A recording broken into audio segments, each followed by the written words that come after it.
I'm a big fan of rock and roll, have been for a long time. So the prospect of playing a rock and roll star was, something I'd love to do. But then when I actually read the script as well, I saw there was a lot more to the story than just that. There's a lot more to it than like the themes we've talked about before about identity and family and seeing the pitfalls of success as well. And I think it's just very interesting for an audience to see, because we hear various things through the media, but we don't always see the inner workings of what goes on when becoming that successful. Freddie sees Roger and Brian playing in Smile, and he's drawn by the fact they've both got great backing vocals. They're both very talented musicians, and he kind of sees that talent and thinks about the potential of what they could create together, and approaches them essentially when he finds out that Tim has left the band to say, I'm a singer, I can be your new lead singer. There's a lot of technically great singers, but I think Freddie sings with such passion and is completely in the moment when he sings that I think he really carries the audience with him.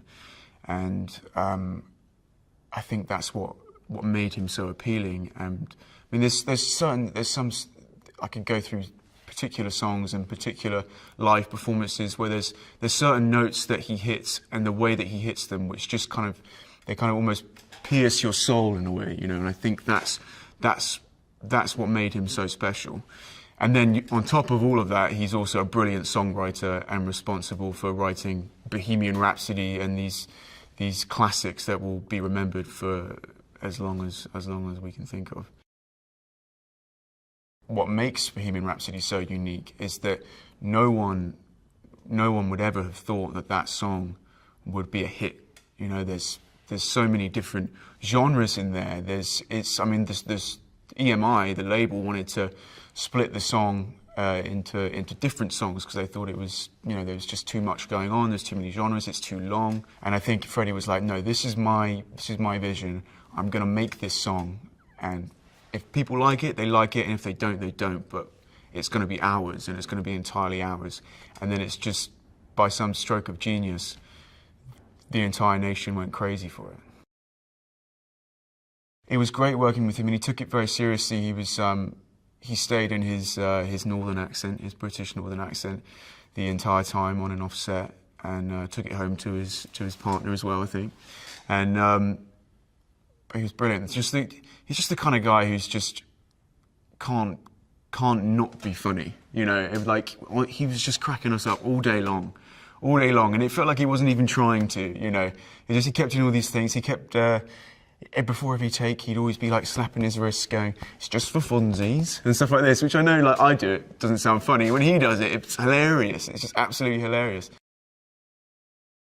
I was basically drumming, 10 hours a day, intensively working with an instructor, Brett Morgan is his name, very good drummer, very good teacher, and it was really a crash course in drumming. And obviously, to this day, I'm obviously not as good a drummer as Roger Taylor, and never would be able to in that time frame.